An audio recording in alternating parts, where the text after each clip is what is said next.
Notre Père qui es aux cieux, que ton nom soit sanctifié, que ton règne vienne, que ta volonté soit faite sur la terre comme au ciel. Donne-nous aujourd'hui notre pain quotidien.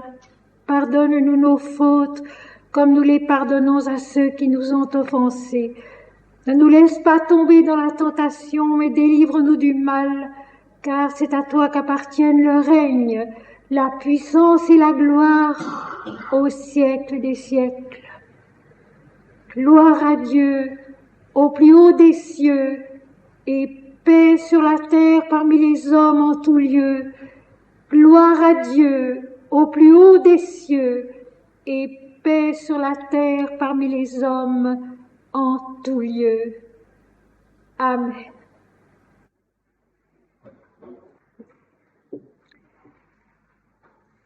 Le chemin lumineux sur la pierre côtoie des absides pleins d'ombre. Le voyageur est seul sous le ciel des colonnes, mais le porche est ouvert sur le sentier de l'aube où les vitraux bleutés sont remplis d'or.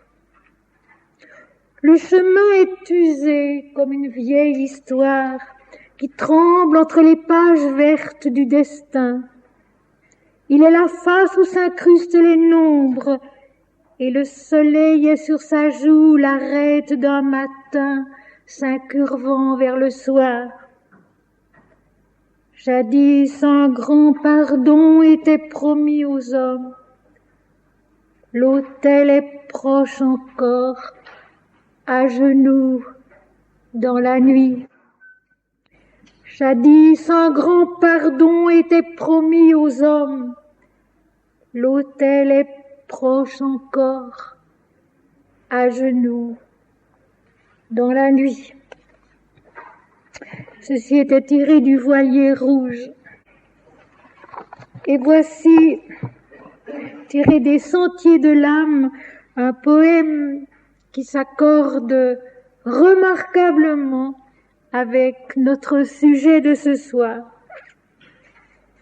Page 29. Le Seigneur a voulu t'éprouver. Il voit que tu n'as pas la simplicité de l'amour. Et il t'a frappé au visage avec le fouet de sa clarté. Étreins-le dans tes mains frémissantes et tu connaîtras le feu qui délivre. Dans la paix, tu souriras sous le fardeau devenu léger de ton obéissance rajeunie. Le Seigneur t'aime. Il accable ton corps et fait peser sur lui tout le poids de son amour. Mais tu peines dans sa lumière et tu t'efforces sur son chantier. Tu portes allègrement à ton front le jour de sa mansuétude. Il t'écrase et pourtant tu respires à l'aise. Ta bouche et tes poumons boivent l'haleine imperceptible de l'extase. Il est le jour, il est la vie qui coule de sa limpidité dans tes veines. Le temps peut s'attarder, user jusqu'à la lie ta patience et tes forces. Mais tu ne mourras point, car tu respires son immensité. Je relis parce que j'ai été moi-même frappée cet après-midi en redécouvrant ce poème dans les Sentiers de l'âme, de la précision avec laquelle ce poème colle avec notre sujet d'aujourd'hui. Le Seigneur a voulu t'éprouver. Il voit que tu n'as pas la simplicité de l'amour. Et il t'a frappé au visage avec le fouet de sa clarté. Étreins-le dans tes mains frémissantes et tu connaîtras le feu qui délivre. Dans la paix, tu souriras sous le fardeau devenu léger de ton obéissance rajeunie. Le Seigneur t'aime. Il accable ton corps et fait peser sur lui tout le poids de son amour. Mais tu peines dans sa lumière et tu t'efforces sur son chantier.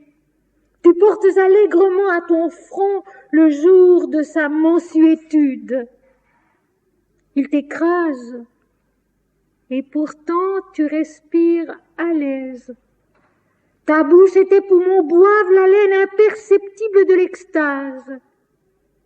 Il est le jour, il est la vie qui coule dans sa limpidité, de sa limpidité dans tes veines.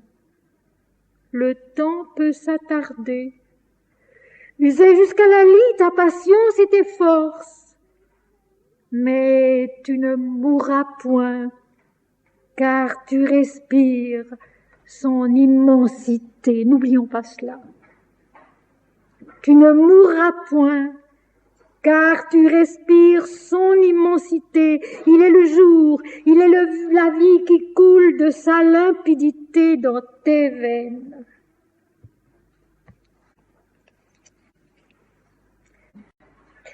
Apocalypse chapitre 9 à partir du verset 13.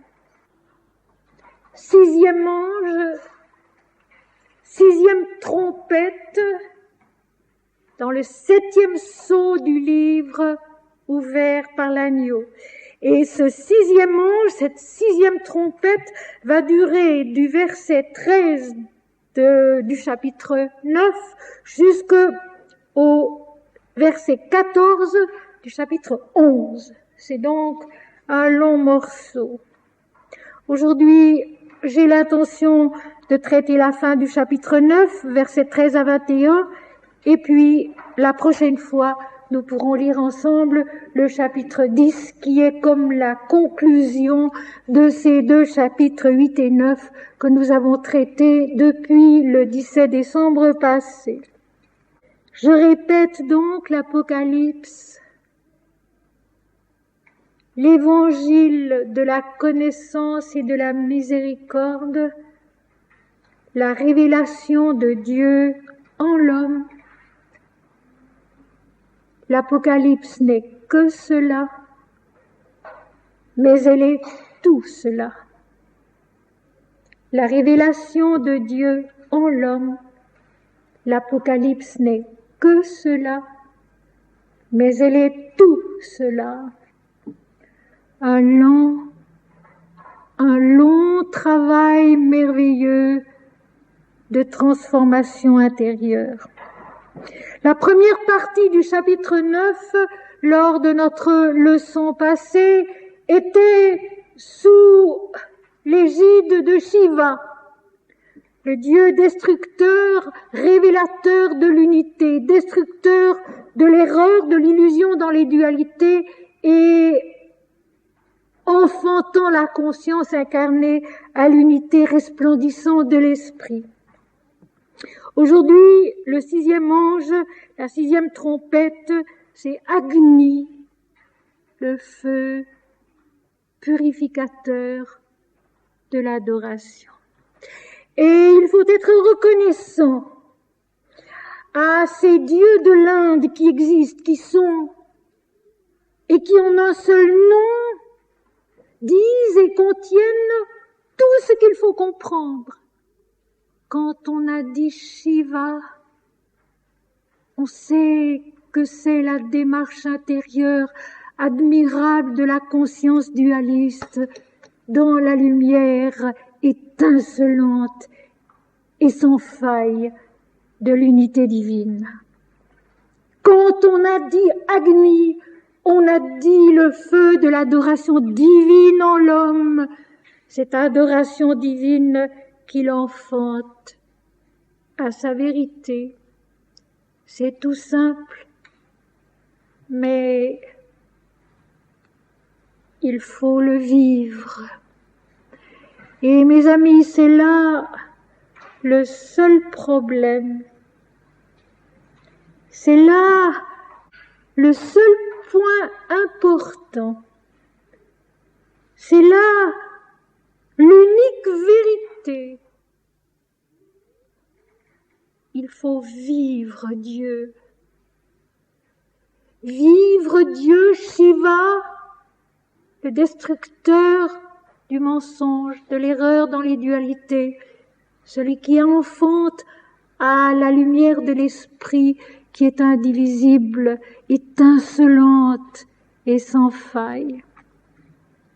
Vivre Agni, l'adoration si grande, si totale, si parfaite, le don de soi si absolu que la conscience de l'homme s'épanouit dans sa seule vérité qui est Dieu. Le texte peut être dur, le texte peut être heurtant peut-être, quand on regarde un peu ce qui se passe en soi-même, on s'aperçoit qu'il n'exagère pas. La lutte est difficile. Il faut le reconnaître. Et ce que je trouve bon dans la Bible, c'est qu'elle dit les choses comme elles sont. Comme elles sont en nous, sur la terre, pas à pas. Avec tous leurs côtés violents, difficiles, douloureux. Mais qui n'abolit jamais la lumière qui est au commencement, la lumière qui est à la fin et la lumière qui est tout au long du chemin. Et Dieu dit que la lumière soit, c'est le commencement de la Genèse. Et la fin de l'Apocalypse, c'est la ville n'a besoin ni du soleil ni de la lune pour l'éclairer, car le Seigneur Dieu est sa lumière et l'agneau est son flambeau. La lumière qui est toujours là, même et parfois surtout, quand on ne la voit pas. Apocalypse chapitre 9, verset 13. Le 6e ange sonna de la trompette. Il s'agit donc du 6e plan dans le 7e sceau ouvert du livre scellé et ouvert par l'agneau. Et j'entendis une voix venant des 4 cornes de l'autel d'or qui est devant Dieu. Vous vous rappelez que j'avais beaucoup insisté sur le fait qu'il fallait, en lisant tout ce chapitre 9, se rappeler toujours du verset 3 du chapitre 8, où il est question de l'autel d'or, qui est l'adoration parfaite dans le ciel de la vision, qui se trouve devant le trône de Dieu. Eh bien, ici, il en est de nouveau question de cet autel d'or. Vous voyez comme l'intelligence spirituelle devance parfois le texte. J'avais bien souligné qu'il ne fallait pas oublier cet autel d'or. Eh bien, là, au verset 13 du chapitre 9, il est encore question de l'autel d'or. Il s'agit donc toujours de la vision céleste, de ce regard de notre conscience qui s'est ouvert dans le ciel et qui voit et qui entend tout autre chose que ce que nous avons l'habitude d'entendre et de voir ici-bas sur la terre, dans notre conscience habituelle. C'est dans le ciel de la vision, sur l'autel d'or de l'adoration parfaite, soumise à Dieu, devant le trône de Dieu, que le 6e ange sonne de la trompette, l'apparition lumineuse et la voix. La voix qui a l'intensité d'une trompette, et cette voix maintenant vient des 4 cornes de l'autel. Les cornes dans l'Apocalypse, les cornes dans la Bible, c'est toujours la corne qui contient l'huile de l'onction, l'huile de l'adoration, l'huile de l'offrande au Seigneur, du sacrifice au Seigneur. Et je répète que dans ma bouche, Le mot sacrifice n'a jamais d'autre sens que son sens védique. Le sacrifice est une étape, un chemin à suivre, une étape divine. Et dans ma bouche, le mot sacrifice n'a jamais d'autre sens. Quand j'étais toute petite, enfant déjà, je ne sais pas pour quelle raison, quand j'entendais les adultes parler de sacrifice, cela me choquait toujours. Il me semblait qu'on appliquait ce mot qui me paraissait, pour une raison que je n'aurais pas su dire, sacré. Il me semblait que ce mot était employé bien trop facilement et pour des choses bien trop futiles et bien trop petites. On sacrifiait un plaisir, on sacrifiait une sortie, on sacrifiait je ne sais trop quoi. Et ça me paraissait disproportionné entre le mot sacrifice qui, sans le savoir, avait pour moi déjà une consonance différente, une valeur autre, et les petites choses dont il était question. Et effectivement, le sacrifice sacré, le sacrifice védique, le sacrifice divin, c'est une marche en avant. C'est une découverte d'autre chose. C'est une naissance de soi plus haut, plus loin, au détriment de quelque chose qui a moins de valeur. Il n'y a donc pas de peine à proprement parler dans le mot sacrifice et dans l'idée divine du sacrifice. Il y a la joie d'un dépassement de soi. La joie d'un dépassement de soi en Dieu. Et ici, le verset 13 du chapitre 9 de l'Apocalypse le dit très bien cela. J'entendis une voix venant des 4 cornes de l'autel, donc venant des 4 flots d'onction, des 4 cornes qui font couler l'huile ou le miel de l'adoration, la lumière de la vérité dans l'adoration. Et ces 4 cornes, qu'est-ce que c'est? Toujours respectées dans l'Apocalypse du commencement à la fin. Ce sont les 4 éléments de la vie, le physique, le vital, le mental et le spirituel. Et ce que j'aime dans l'Apocalypse, c'est que d'un bout à l'autre, les 4 éléments de l'incarnation sont maintenus, respectés, jusque dans la transfiguration de la fin, qui est donc bien la transfiguration de l'homme ancien en homme nouveau, comme le dit l'apôtre Paul. La Jérusalem ancienne qui est l'homme ancien, la Jérusalem nouvelle qui est l'homme nouveau.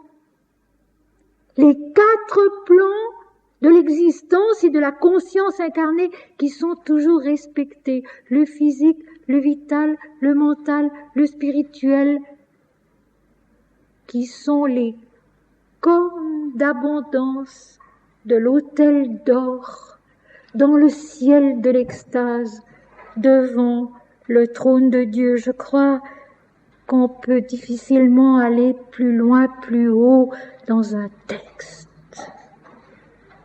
Et ceci est merveilleux et donne, disons, la tonique, la note de base de tout ce passage qui est Agni. Le beurre clarifié, l'huile de l'adoration qui coule de tous les éléments de notre être dans la vision divine qui le submerge.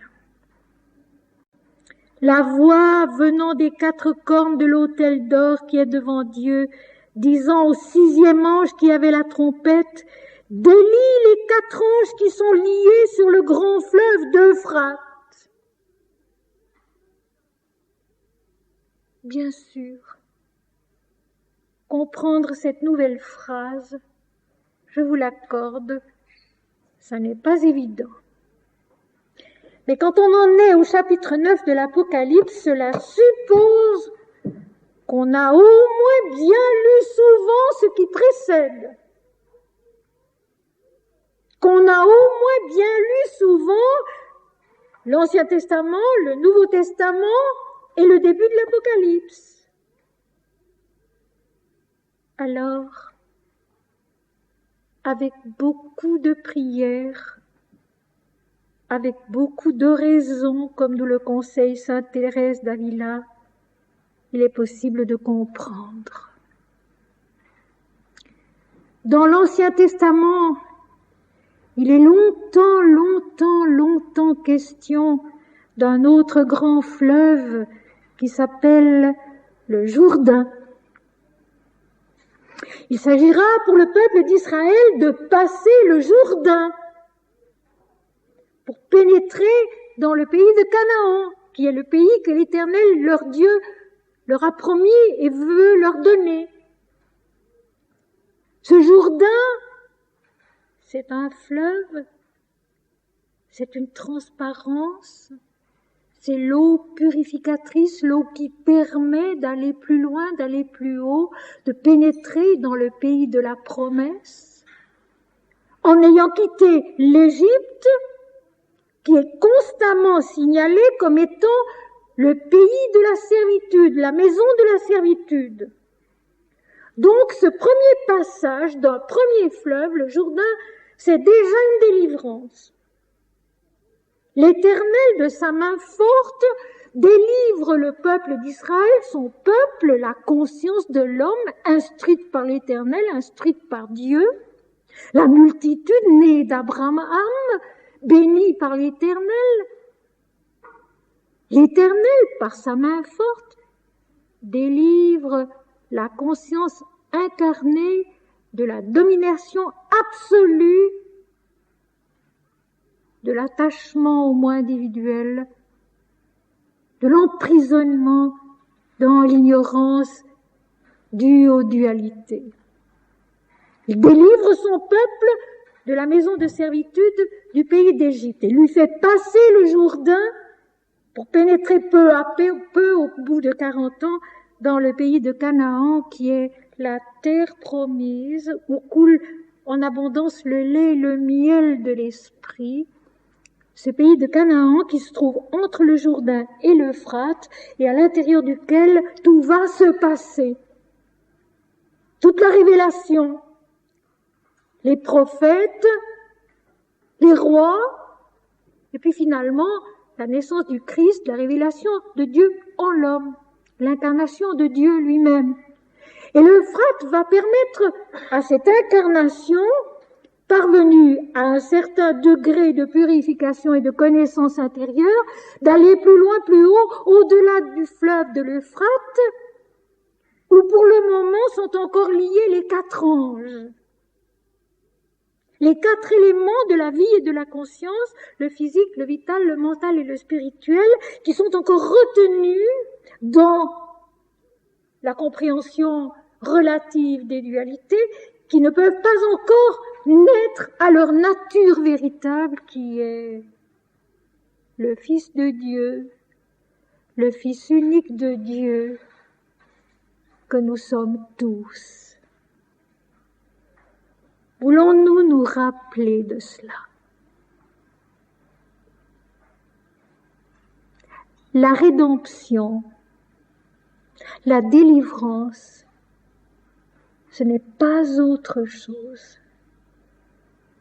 C'est de naître intérieurement à cette vision, à cette compréhension que nous sommes nous-mêmes l'agneau, que nous sommes nous-mêmes le Fils de Dieu, le seul, en lequel est, se manifeste, se multiplie, se développe, s'élève vers la connaissance l'humanité entière.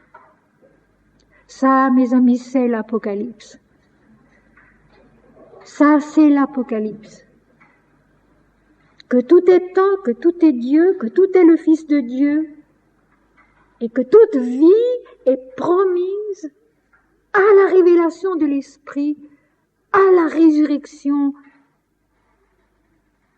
à l'Esprit de vérité, par l'Esprit de vérité. Ça, c'est l'Apocalypse, ce n'est rien d'autre. Et toutes les explications qui divisent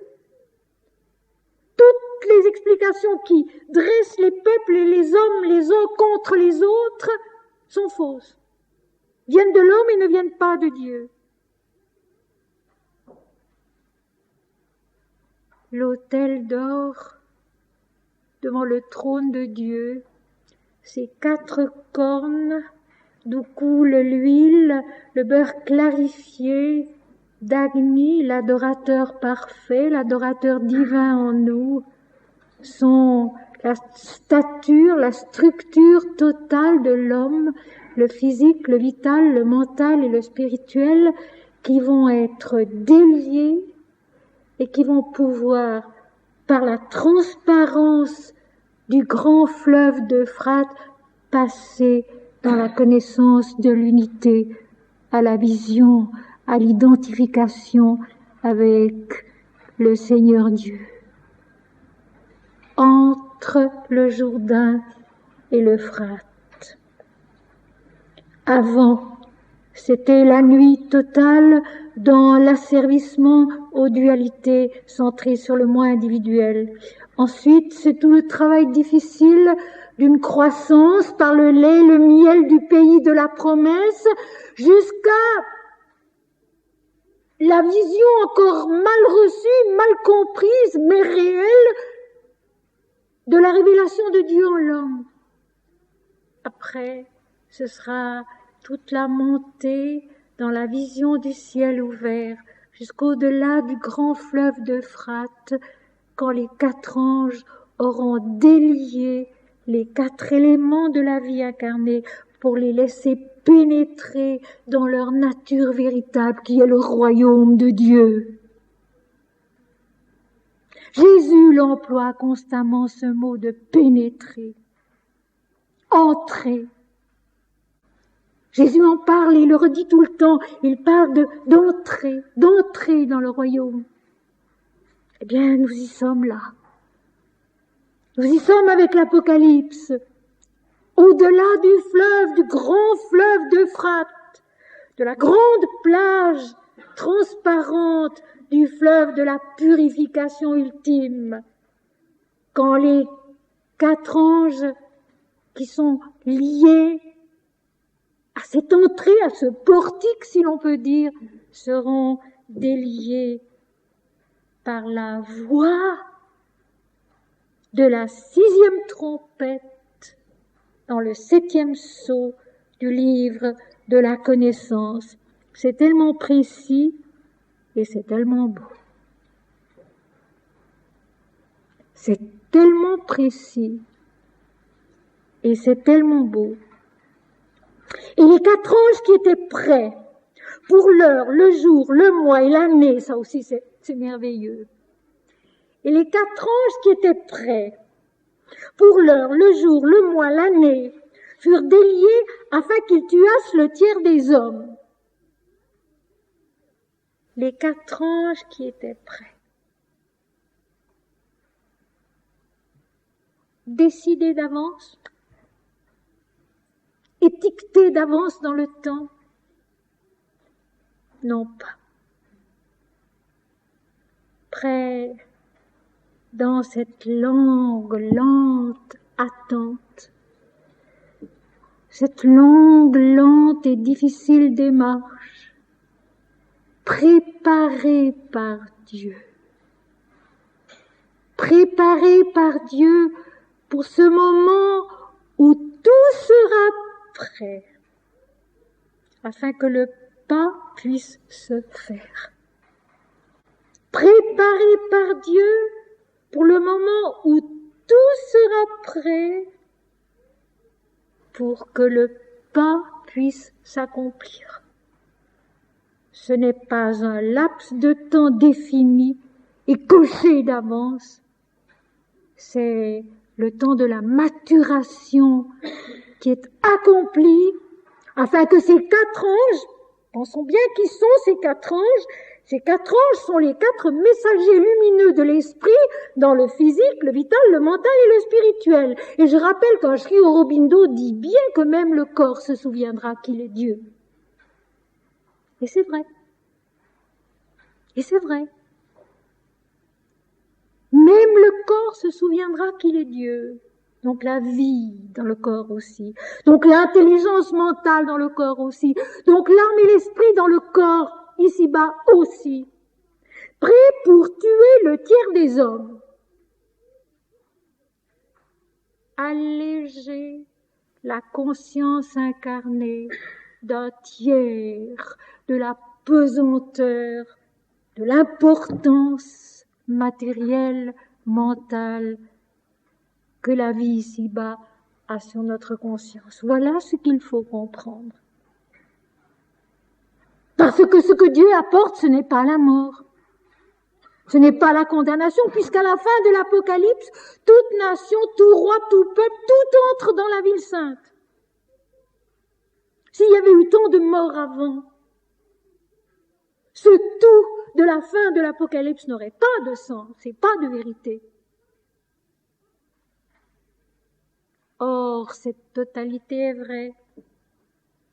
Et c'est la totalité non pas des hommes comptés un à un, mais la totalité de notre nature humaine qui là va être délivrée d'un tiers du poids de son individualité. Je crois qu'on ne peut pas dire plus simplement. Notre nature humaine qui va être délivrée d'un tiers du poids de son individualité. Oh, j'ai reçu hier une lettre immense de je ne sais pas combien de pages qui se regimbait contre l'impersonnalité dont je parle toujours. Or, l'impersonnalité, c'est ça la délivrance, c'est ça le pardon, c'est ça l'allègement, c'est ça la capacité de passer au-delà du grand fleuve d'Euphrate. Heureux ceux qui ont le cœur pur, c'est-à-dire détaché de soi, impersonnel, car ils verront Dieu.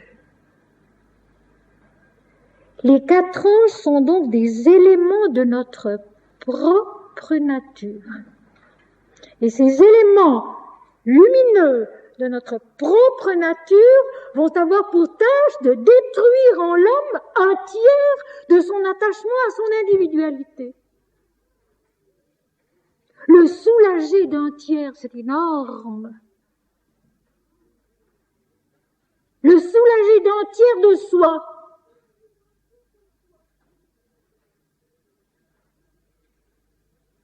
pour l'enfanter à la lumière, à la joie libre d'une éclosion intérieure qui n'a pas de commencement et pas de fin, qui est véritablement l'entrée dans l'infini. Et voilà, j'emploie sans le vouloir le mot qui colle au verset suivant. La logique des textes. La logique des textes qui amène toujours exactement ce qu'on attend quand on est vraiment en état d'oraison, comme le dit sainte Thérèse d'Avila, quand on est vraiment en extase, comme les gens à Patmos, là, et qu'ils découvrent l'immensité du parcours, purificateur, régénérateur, mais surtout révélateur de l'Apocalypse. Le verset suivant, c'est celui-ci. Le nombre des cavaliers de l'armée était de 2 myriades de myriades. J'en entendis le nombre. Et tout de même, on peut se demander que viennent faire là ces cavaliers. Il est question de l'ange, des anges, de l'autel d'or, devant le trône de Dieu, dans le ciel de la vision. Il est question des 4 anges qui sont encore liés sur le grand fleuve d'Euphrate et qui sont les 4 éléments de notre stature humaine. Il est question de la délivrance, de l'allègement d'un tiers de notre prépondérance individuelle. Et voici tout d'un coup des cavaliers. Les cavaliers des Védas. qui se trouve dans l'Apocalypse. Non, pas du tout parce que Jean à Patmos connaissait les Védas. Je suis sûre que non. Ça n'était pas nécessaire. Mais les cavaliers, ces forces fougueuses de l'esprit en nous, ces cavaliers du ciel, ces ashvas dont parlent les Védas, de même qu'ils parlent du lait des vaches, de l'abondance de la lumière, de l'abondance des rayons de l'esprit, dans les hymnes de notre progression dans la lumière vers la lumière. Oui, c'est vrai. La progression spirituelle dans l'extase à la fougue, l'intensité, la violence, la force, la joie d'une cavalcade. C'est vrai. Le moi individuel est comme porté en avant, poussé en avant, entraîné malgré lui. Et il va résister, bien sûr.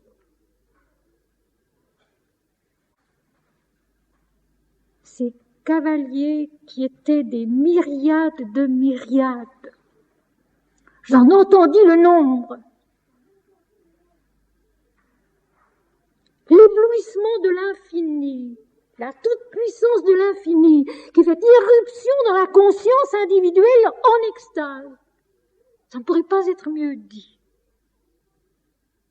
Les cavaliers des Védas, les cavaliers de l'Apocalypse, qui ne sont pas une terreur, mais une force qui fait avancer la conscience, qui fait avancer la compréhension intérieure, la naissance intérieure à autre chose, à la vision de ce qui est tellement inattendu, de ce qui ne peut jamais être décrit d'avance, prévu d'avance, mais seulement vécu, compris, vu, en y naissant de tout son être, physique, vital, mental, spirituel. En y naissant de tout son être, physique, vital, mental, spirituel. Et lorsque Jésus à Nicodème, Jean chapitre 3, verset 5, affirme: nous disons ce que nous savons et nous rendons témoignage de ce que nous avons vu et entendu. Est-ce qu'il ne nous donne pas la clé? Est-ce qu'il ne nous donne pas la clé, lui? Lorsqu'il dit, nous disons ce que nous savons et nous rendons témoignage de ce que nous avons vu et entendu. Jean chapitre 3, verset 5. Il s'agit donc de voir et d'entendre les deux verbes qui reviennent tout le temps dans l'Apocalypse. Il n'y a pas de chapitre dans l'Apocalypse où il ne soit question plusieurs fois de voir et d'entendre. Et nous verrons qu'à la fin de notre passage de ce soir, il sera question de ceux qui ne voient pas, qui n'entendent pas, et qui ne marchent pas, et qui ne vivent pas.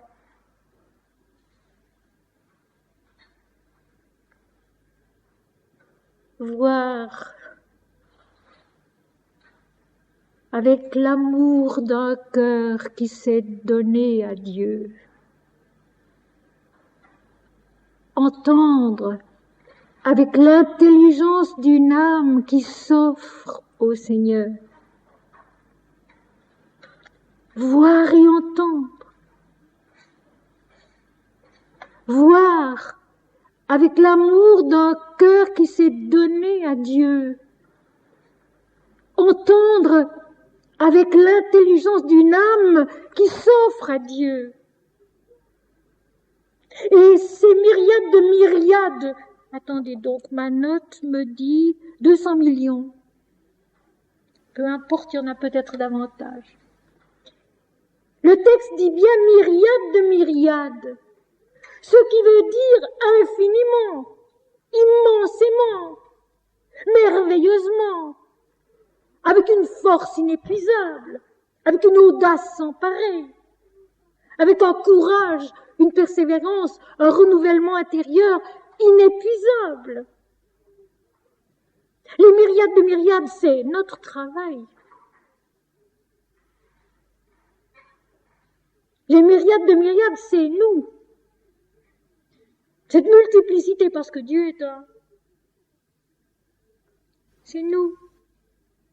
Cette multiplicité dans laquelle il nous faut merveilleusement progresser, merveilleusement nous laisser purifier, merveilleusement grandir et naître à la toute-puissance et à l'éblouissement de l'infini, au-delà du grand fleuve d'Euphrate, au-delà de toute la purification,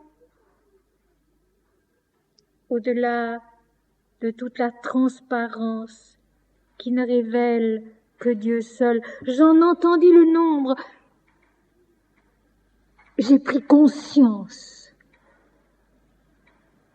de cette cavalerie formidable en moi. C'est vrai, vous savez, que dans l'extase, la conscience devient démesurée. C'est vrai que c'est l'immensité qui déferle en nous, qui s'ouvre à nous, qui se révèle à nous, c'est vrai. Et que nous n'y sommes pas perdus. Nous y sommes à la fois le centre et le tout.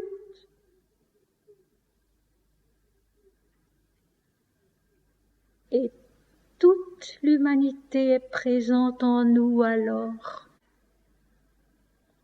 L'humanité d'avant, l'humanité de maintenant, l'humanité à venir, tout est là. Rien n'est perdu, rien ne meurt en réalité, tout naît à la vie éternelle, par la cavalcade des coursiers du ciel, des coursiers de la lumière, qui sont des myriades de myriades et qui nous portent en avant. Ils sont nous-mêmes, mais ils sont de Dieu et ils sont agis par Dieu. Les Védas diraient qu'ils viennent du soleil, qu'ils viennent de la toute lumière de Surya, du soleil, et qu'ils sont la cavalerie de la clarté du jour. Et ainsi je vis les chevaux dans la vision. Tout à l'heure, il a été répété l'autel d'or qui est devant le trône de Dieu. Maintenant, il est dit, et ainsi je vis les chevaux dans la vision. Une vision qui est immatérielle et qui pourtant emprunte les images de la matière, la mémoire de l'intelligence individuelle. C'est ça qui est aussi merveilleux. Il n'y a pas de coupure, ce n'est pas tout d'un coup, sans rien. Il y a une merveilleuse continuité, cette continuité qui est une des bases de la sagesse hindoue, que l'Occident comprend mal, que l'Occident ne connaît pas bien, cette continuité. L'Occident a toujours tendance à casser, détruire pour repartir. Non. Non. Il y a un développement continu, une croissance continue, et rien de ce qui était avant n'est perdu. Tout ce qui était avant se transforme en ce qui est maintenant et en ce qui va venir après. La continuité d'une démarche, une course. Et ainsi, je vis dans la vision. Et il va voir des cavaliers qui auront telle forme, qui auront telle couleur, etc. Nous allons le lire ensemble. C'est toute la mémoire de la vie manifestée qui remonte dans l'extase et qui se révèle être de Dieu aussi.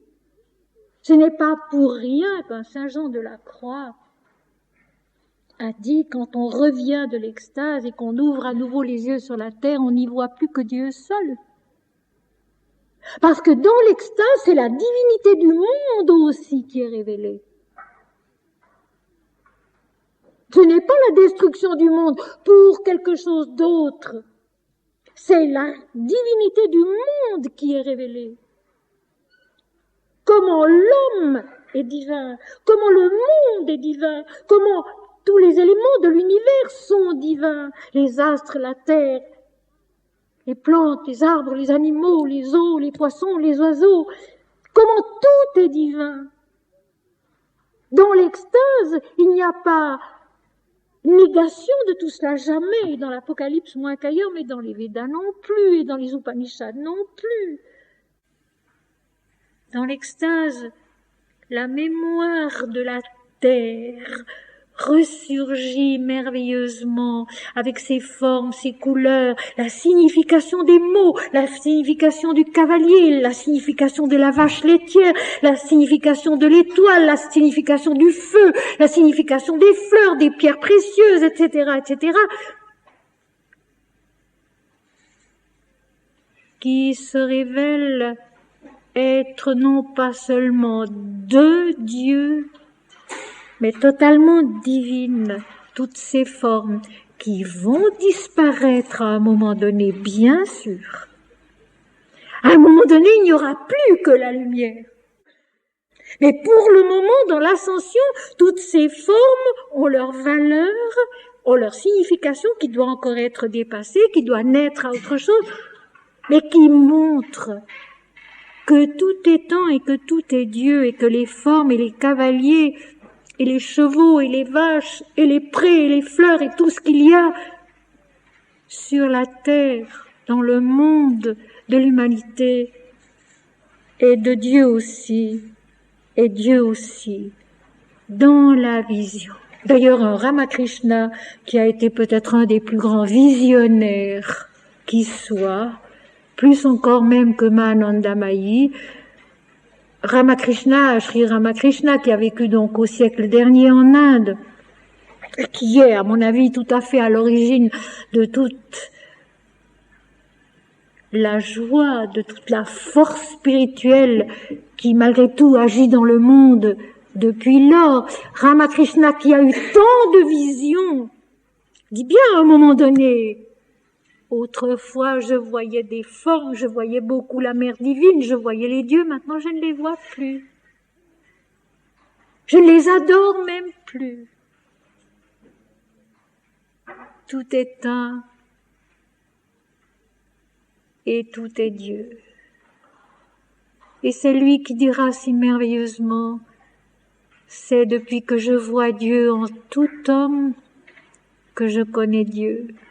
Lui qui a tant vu la mère divine, lui qui a tant vu les dieux, lui qui a tant vu les démons aussi, lui qui a tant eu de visions et d'extase.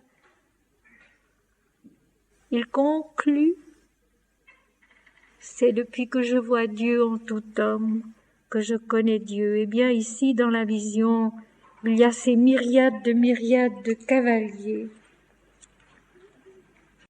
Ceux qui les montaient avaient des cuirasses couleur de feu, d'hyacinthe et de soufre. Le feu purificateur, le feu divin, Agni. Le feu. L'ardeur totale d'un cœur, d'une intelligence, d'une âme qui se sont consacrés au service de la vérité qui est à chercher, la vérité qui est à vivre, la vérité qui n'est jamais trouvée tout à fait. Le feu ardent, purificateur, lumineux aussi, qui éclaire, le feu de l'amour, le feu purificateur de l'amour, de la vérité. Hyacinthe, c'est une pierre précieuse, jaune et rouge, donc de nouveau les couleurs du feu, et de soufre. Le soufre est encore solide, sans odeur, qui s'embrase, qui s'enflamme dans l'air et qui donne un gaz suffocant. Tous les éléments qui reviennent constamment dans l'Apocalypse, c'est les éléments purificateurs.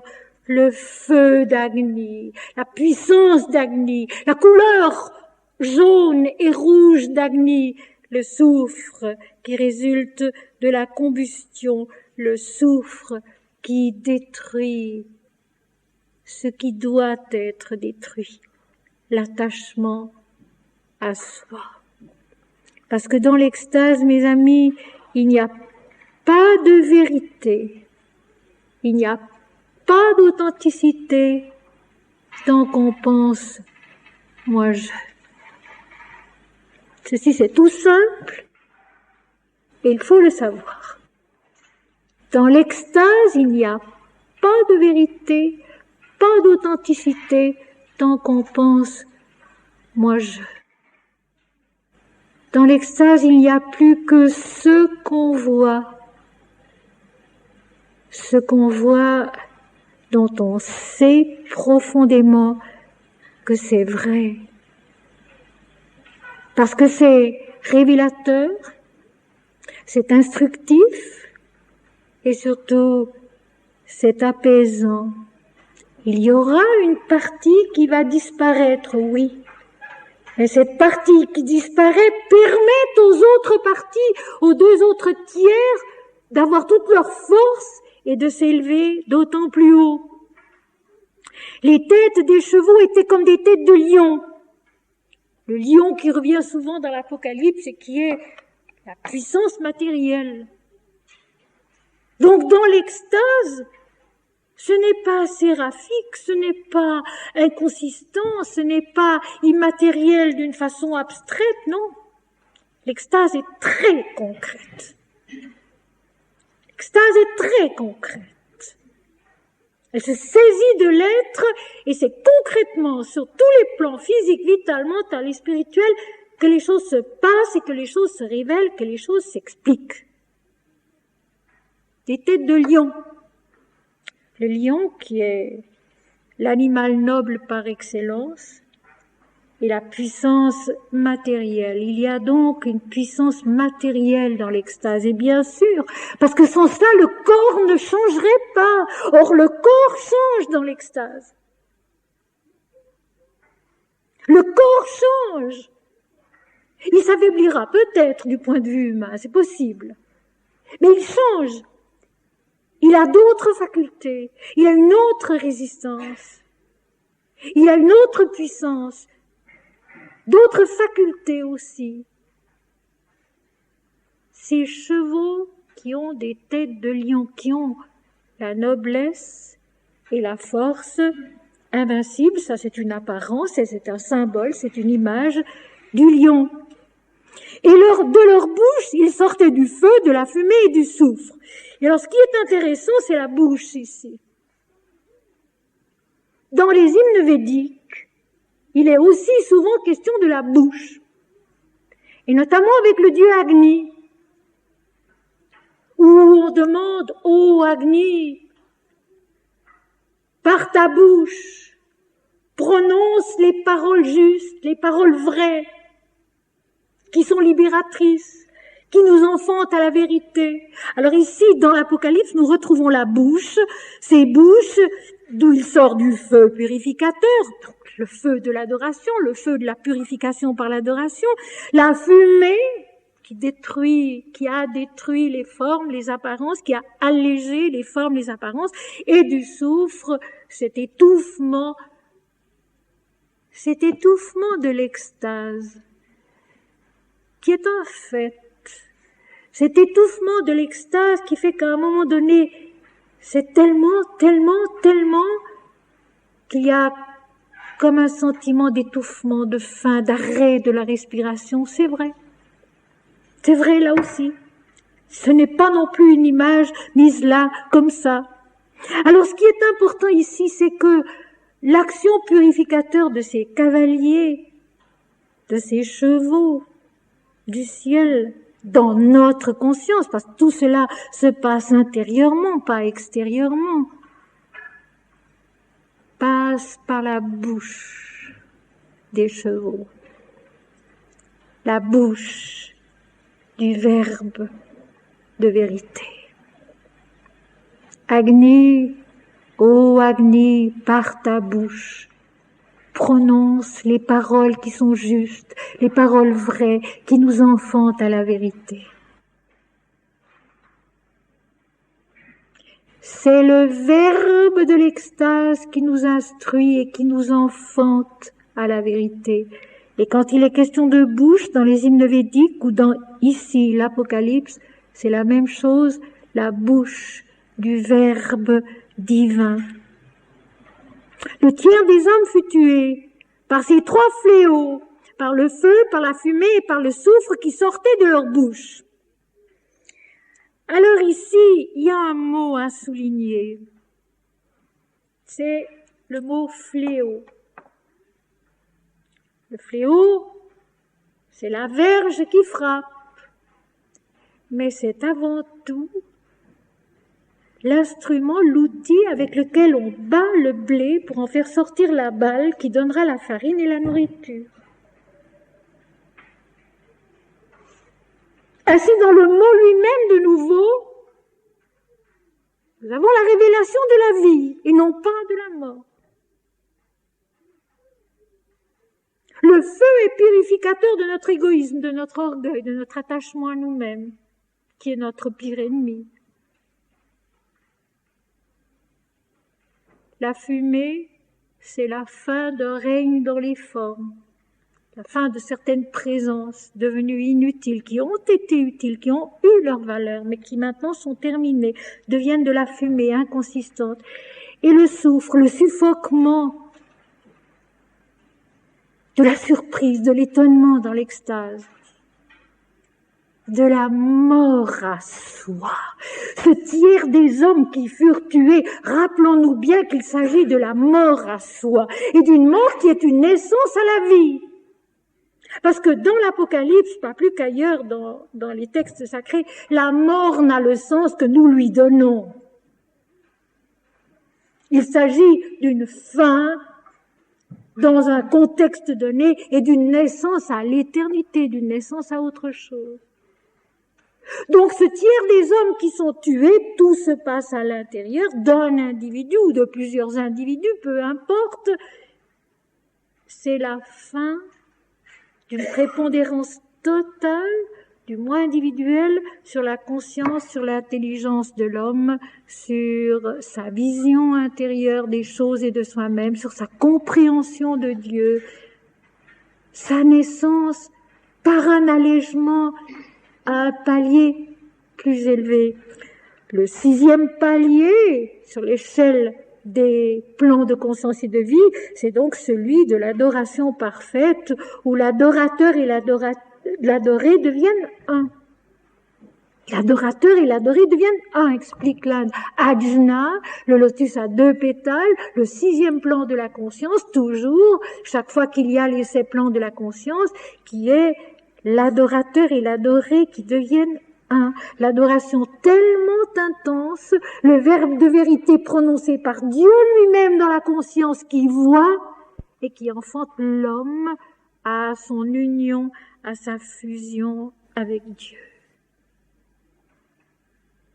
Le tiers des hommes fut tué. Je répète, il n'est qu'à penser à la fin de l'Apocalypse où il est tellement question de toute nation, tout peuple, tout roi, toute dignité. Si tout le monde était mort avant, ça n'irait pas.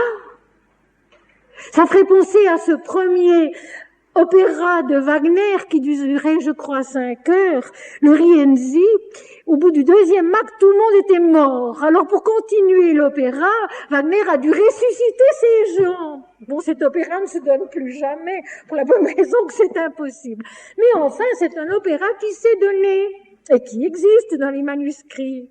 On y allait avec ses saucissons et sa bouteille de vin pour manger entre deux, parce que ça durait trop longtemps, mais à l'époque, on avait le temps. Mais au bout du 2e acte, tout le monde étant mort, Wagner a dû ressusciter ces gens pour pouvoir continuer son œuvre, parce qu'il n'avait pas fini ce qu'il avait à dire. Alors l'Apocalypse, qui n'est pas un opéra, l'Apocalypse qui est la révélation de la vérité en l'homme, ne peut pas dire que tant d'hommes sont morts, et encore une fois morts, et encore une fois morts, et puis ensuite tout le monde qui est vivant à la fin. Cette mort a donc obligatoirement une autre signification. Elle est une mort à soi, une mort de soi-même intérieurement, pour naître à autre chose. Et quand on a compris cela, que dans les Écritures saintes, dans l'Apocalypse, dans les Évangiles, dans l'Ancien Testament aussi, la mort n'a pas d'autre sens que de dépasser un plan de conscience et d'inintelligence pour entrer dans un autre plan de conscience et d'inintelligence, et vous allez en voir la preuve, mes amis. J'ouvre chez les prophètes, au prophète Osée, chapitre 4, verset 1 et puis ensuite verset 6. Écoutez bien. Écoutez la parole de l'Éternel, enfants d'Israël. Car l'Éternel a un procès avec les habitants du pays. Parce qu'il n'y a point de vérité, point de miséricorde, point de connaissance de Dieu dans le pays. L'Éternel a un procès avec Israël. Parce qu'il n'y a point de vérité, point de miséricorde, point de connaissance de Dieu dans le pays. Le but, c'est donc bien de naître à la connaissance de Dieu, non? Chez les prophètes, déjà, dans les évangiles, dans la bouche de Jésus, et puis dans l'Apocalypse, et plus loin. Mon peuple est détruit parce qu'il lui manque la connaissance. Alors on pourrait, disons, dire les choses d'une façon plus absolue, plus directe. L'homme est détruit parce qu'il lui manque la connaissance. Puisque tu as rejeté la connaissance, je te rejetterai et tu seras dépouillé de mon sacerdoce, c'est-à-dire de mon service, du service de Dieu, puisque tu as oublié la loi de ton Dieu. Il faut se souvenir de pareils textes quand on lit l'Apocalypse. Le but, c'est la connaissance de Dieu. La loi de l'Éternel dans le monde, c'est de nous permettre de naître à lui. Et non pas de mourir médiocrement dans un corps d'homme, un point, c'est tout. Je relis parce que c'est très important. Écoutez la parole de l'Éternel, enfants d'Israël. Osée, chapitre 4, verset 1 et puis verset 6. Car l'Éternel a un procès avec les habitants du pays. Parce qu'il n'y a point de vérité, point de miséricorde. C'est beau cela. Il n'y a pas de vérité, d'accord. Mais pas de miséricorde non plus. Pas d'amour. Point de connaissance de Dieu dans le pays. Pas de connaissance véritable de Dieu en l'homme qui est centré sur soi. Pas de véritable amour, de miséricorde non plus. Pas de vérité non plus. Alors l'Éternel a un procès avec l'homme. Il est en procès avec l'homme. D'où les tiraillements, d'où les souffrances, d'où tout ce que raconte l'Apocalypse qui est vrai. Tout ce combat, toute cette révélation intérieure d'une destruction d'une partie de soi qui est toujours la même. L'attachement au moi individuel, qui doit être dépassé, qui doit s'épanouir dans ce qu'il est, le Fils de Dieu. Mon peuple est détruit, l'homme est détruit, parce qu'il lui manque la connaissance quand on vient nous raconter que la connaissance de Dieu n'est pas pour l'homme. Elle est là. Que l'homme n'a pas à chercher à connaître Dieu. Ce n'est pas vrai. C'est son seule raison d'être. C'est sa seule raison d'être. Parce qu'il lui manque la connaissance. Puisque tu as rejeté la connaissance, je te rejetterai et tu seras dépouillé de mon sacerdoce, c'est-à-dire du service de Dieu. Alors que dans l'Apocalypse, l'homme devient le serviteur de Dieu à jamais, au siècle des siècles. puisque tu as oublié la loi de ton Dieu. Alors ici, par les cavaliers, par la bouche d'Agni, le dieu du feu, de l'adoration, une partie de notre attachement à nous-mêmes disparaît, meurt. Nous sommes allégés d'un tiers de notre égoïsme et de notre orgueil, car le pouvoir des chevaux était dans leur bouche, dans la parole de vérité. Et là, il faut se rappeler qu'il s'agit du Dieu Agni, le feu d'Agni, l'adoration divine, l'adoration parfaite en nous. Parce que quand l'homme adore véritablement, c'est Dieu qui adore en lui, ce n'est plus lui-même qui adore. Le pouvoir des chevaux était dans leur bouche et dans leur queue. Leur queue était semblable à des serpents ayant des têtes, et c'est avec elles qu'ils faisaient du mal. Il y a là quelque chose d'un peu difficile à comprendre, mais nous allons essayer. Nous avons vu la dernière fois qu'il était question de l'abîme. Cet abîme de la Genèse se retrouve dans l'Apocalypse. De même, le serpent de la Genèse se retrouve dans l'Apocalypse. Le serpent et son venin. Et vous connaissez l'histoire du serpent qui tente la femme et qui lui dit « Mais non, mange du fruit de l'arbre qui est au milieu du jardin. Vous ne mourrez pas. Au contraire, vous serez comme des dieux connaissant le bien et le mal. » C'est la naissance à la connaissance des dualités, à la conscience dualiste du bien et du mal, du vrai et du faux, de la vie et de la mort, qui va être l'origine de tout un déploiement d'intelligence et de connaissance. C'est tout un parcours qui n'est pas négligeable, qui est indispensable, et le serpent, dans une certaine mesure, est le gardien d'une vérité. Or, dans l'Inde, le serpent est bel et bien le gardien des vérités spirituelles. Il est la ceinture autour du ventre de Ganesha qui contient nos forces spirituelles, nos énergies spirituelles, nos capacités spirituelles. Le serpent, dans une certaine mesure, est le gardien du travail de l'esprit dans les dualités. Et ça, dans le texte de la Genèse, on peut très bien le comprendre aussi. Je l'avais traité il y a très longtemps, j'y reviendrai peut-être une fois. Donc, les queues de ces chevaux, qui, par ailleurs, purifient par leur bouche qui est le feu purificateur, le verbe de vérité, attaquent aussi par leur queue. La queue, c'est l'arrière, c'est ce qui reste le plus bas, le plus en arrière, le venin du moi individuel, qui se sent emporté malgré lui par la course fougueuse des cavaliers et qui résiste parce qu'il y a ascension qui est dominée, qui est provoquée par la puissance de l'esprit. Le moi individuel se défend en lâchant son venin, c'est-à-dire son adoration de soi, son attachement à soi. Et à ce moment-là, l'ego blesse, parce que la vision, la révélation nous fait comprendre que l'ego est un mensonge, qu'il est le venin du mensonge, le contraire de la vérité.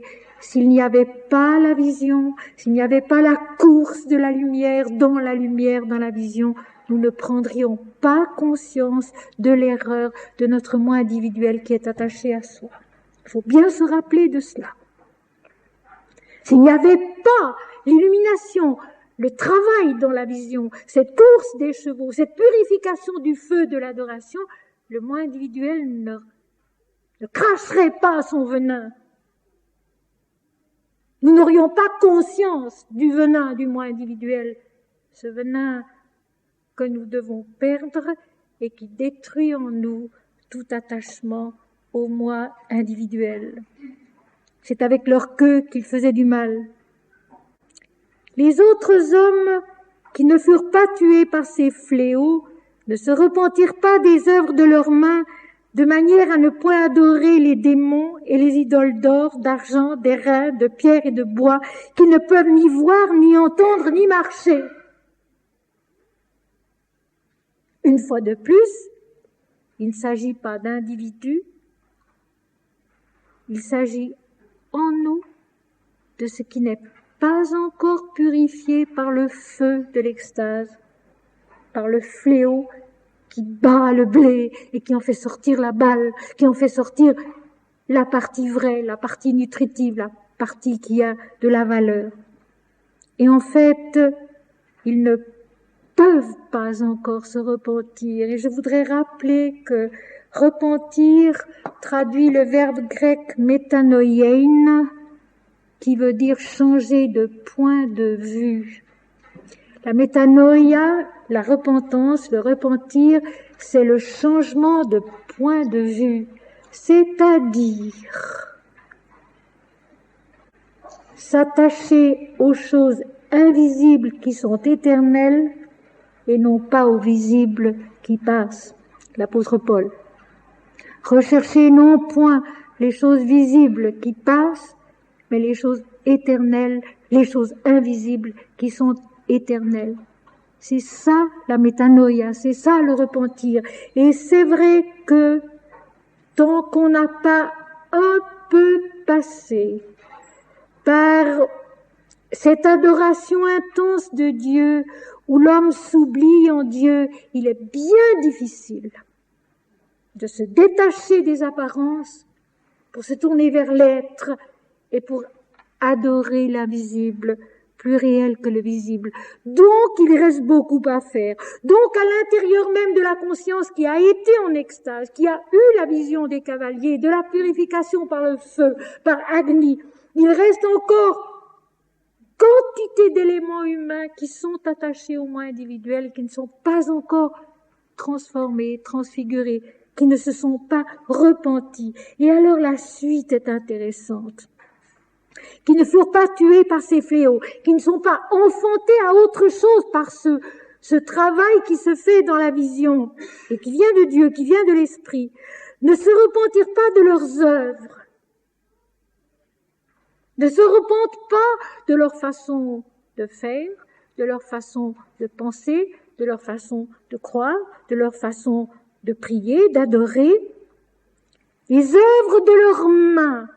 C'est-à-dire qu'ils restent attachés à ce que l'homme fait, à ce que l'homme pense. Les œuvres de main d'homme sont aussi les œuvres de pensée d'homme, non soumises à l'autel d'or dans le ciel devant le trône de Dieu, de manière à ne point adorer les démons.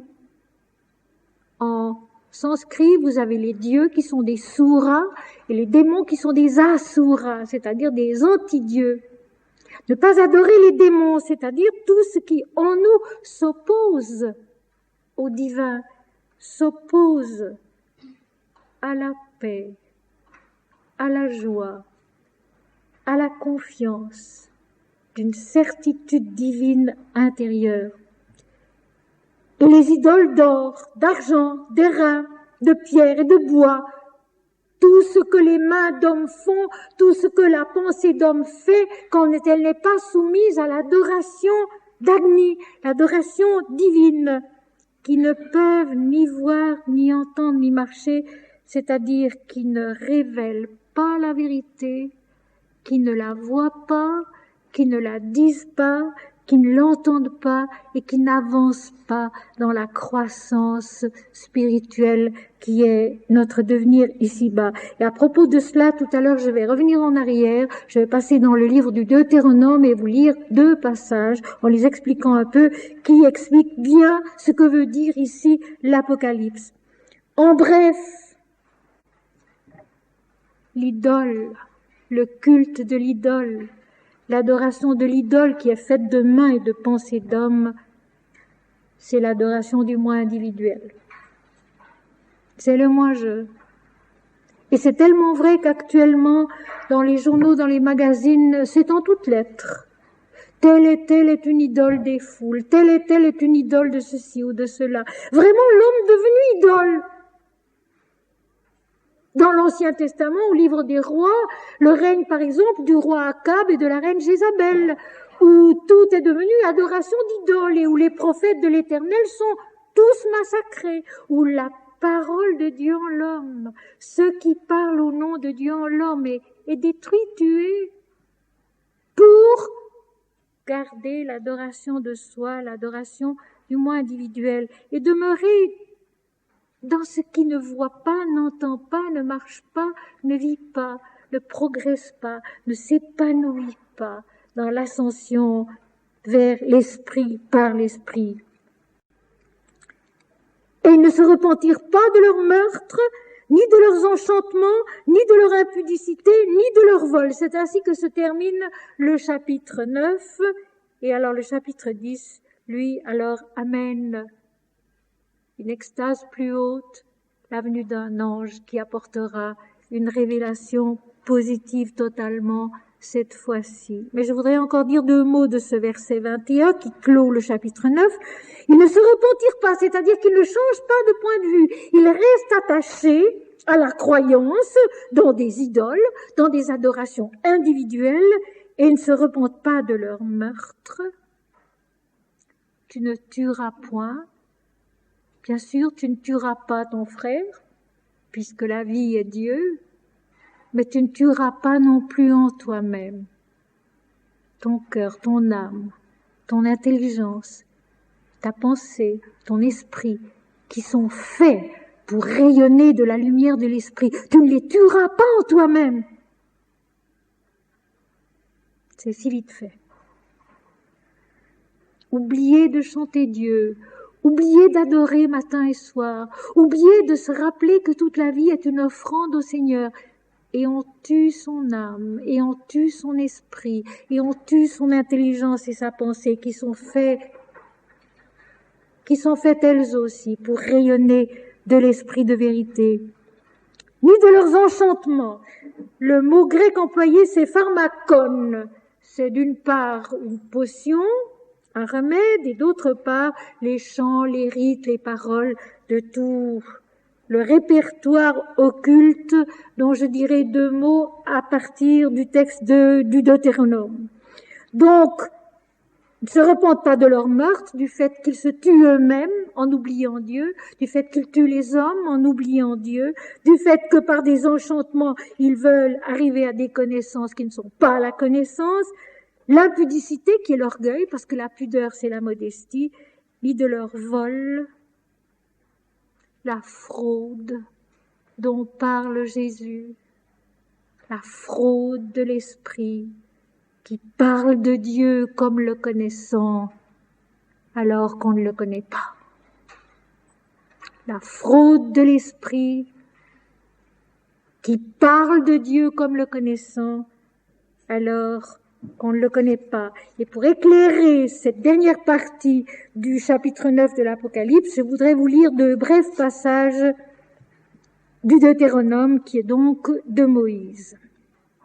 Moïse parle à son peuple. « Puisque vous n'avez vu aucune figure le jour où l'Éternel vous parla du milieu du feu à Horeb, Horeb qui est la montagne de Dieu, veillez attentivement sur vos âmes, de peur que vous ne vous corrompiez et que vous ne vous fassiez une image taillée, une représentation de quelque idole, la figure d'un homme ou d'une femme ou d'un animal, etc. Parce que vous n'avez vu aucune figure lorsque l'Éternel votre Dieu vous a parlé du haut du mont Horeb, parce que vous ne connaissez pas Dieu. N'en faites pas de représentation. Parce que vous ferez une représentation d'homme et non pas une représentation de Dieu. Alors je voudrais dire un mot ici de ce qui se passe en Inde, avec la quantité des statues qui se trouvent dans les temples et partout. Dans l'Inde, lorsqu'un artiste veut faire une statue d'un dieu, il commence par aller trouver un maître, un sage, et pendant de longues semaines, de longs mois, ou peut-être de longues années, il se met sous la discipline spirituelle que lui enseigne ce maître. Et lorsqu'il est parvenu à ne plus penser par soi-même, mais à laisser l'inspiration lui venir du haut de Dieu, alors, s'il se sent prêt, il va faire sa statue. Et cette statue, alors, reflète non pas l'idée que l'homme se fait du Dieu, mais ce que Dieu a révélé de soi en l'homme. Il y a une grande différence là. Et voilà pourquoi beaucoup de ces œuvres, et d'ailleurs beaucoup des tableaux des primitifs et des peintres chrétiens des premiers siècles, qui sont tellement révélateurs de la vie de l'esprit, en somme parlent à notre âme. Comme les icônes, par exemple, aussi, parlent à notre âme parce qu'elles ne viennent pas de l'homme, elles viennent de l'intelligence, de l'amour de l'homme qui s'est mis à l'école de Dieu. Et ne représentent pas une image d'homme, mais une intelligence de Dieu, une compréhension de Dieu. Vous n'avez rien vu quand l'Éternel vous a parlé du haut du mont Horeb. Prenez bien garde à vos âmes. Prenez bien garde à vos âmes. Et prendre garde à son âme, c'est chanter le nom de l'Éternel Dieu, c'est se souvenir des 2 premiers commandements. Tu aimeras le Seigneur ton Dieu de tout ton cœur, de toute ton âme et de toute ta pensée, et tu le serviras lui seul. Tu aimeras ton prochain comme toi-même. De ces 2 commandements, dira Jésus, dépend toute la loi et les prophètes. Prendre garde à son âme, c'est chanter Dieu, c'est aimer Dieu et attendre et servir Dieu. Et voici maintenant un autre passage du Deutéronome de Moïse, donc, chapitre 18, versets 9 à 14. Lorsque tu seras entré dans le pays que l'Éternel ton Dieu te donne, donc dans ce pays qui se trouve entre le Jourdain et l'Euphrate, le pays de la révélation intérieure, le pays de notre transformation par le travail, par l'œuvre au service de l'Éternel Dieu. Travail intérieur, d'abord, extérieur, ensuite. Tu n'apprendras point à imiter les abominations de ces nations-là, donc tu ne te laisseras pas prendre au culte de l'ego. Qu'on ne trouve chez toi personne qui fasse passer son fils ou sa fille par le feu, personne qui exerce le métier de devin, d'astrologue, d'augure, de magicien, d'enchanteur, personne qui consulte ceux qui évoquent les esprits ou qui disent la bonne aventure, personne qui interroge les morts. Car quiconque fait ces choses est en abomination à l'Éternel. Et c'est à cause de ces abominations que l'Éternel ton Dieu va chasser ces nations de devant toi. Tu seras entièrement à l'Éternel ton Dieu, car ces nations que tu chasseras écoutent les astrologues et les devins, mais toi, à toi, l'Éternel ton Dieu ne le permet pas. Parce que la révélation divine, c'est autre chose. Ce n'est pas le résultat de forces occultes. Ce n'est pas le résultat de potions, d'enchantements, de pratiques particulières. La révélation divine, c'est le résultat de l'amour de Dieu, du service de Dieu et des hommes. La purification par l'adoration parfaite. Agni, le Dieu du feu de l'adoration, qui brûle en nous et qui nous enfante à ce que nous allons rencontrer dans 15 jours, dans le chapitre 10 de l'Apocalypse.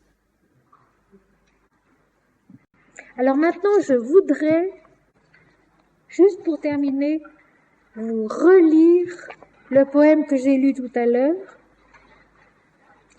Le Seigneur a voulu t'éprouver. Il voit que tu n'as pas la simplicité de l'amour. Et il t'a frappé au visage avec le fouet de sa clarté.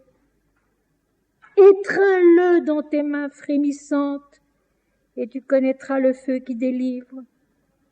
Dans la paix, tu souriras sous le fardeau devenu léger de ton obéissance rajeunie. Le Seigneur t'aime. Il accable ton corps et fait peser sur lui tout le poids de son amour. Mais tu peines dans sa lumière et tu t'efforces sur son chantier. Tu portes allègrement à ton front le jour de sa mansuétude. Il t'écrase, et pourtant tu respires à l'aise. Ta bouche et tes poumons boivent l'haleine imperceptible de l'extase. Il est le jour, il est la vie qui coule dans sa limpidité dans tes veines. Le temps peut s'attarder, user jusqu'à la lie ta patience et tes forces. Mais tu ne mourras point, car tu respires son immensité. Notre Père qui es aux cieux, que ton nom soit sanctifié, que ton règne vienne, que ta volonté soit faite sur la terre comme au ciel. Donne-nous aujourd'hui notre pain quotidien. Pardonne-nous nos fautes comme nous les pardonnons à ceux qui nous ont offensés. Ne nous laisse pas tomber dans la tentation, mais délivre-nous du mal, car c'est à toi qu'appartiennent le règne, la puissance et la gloire au siècle des siècles. Une seule chose demeure, c'est l'amour de la vérité, c'est l'amour de l'esprit, c'est la joie en Dieu, c'est la confiance, pas à pas.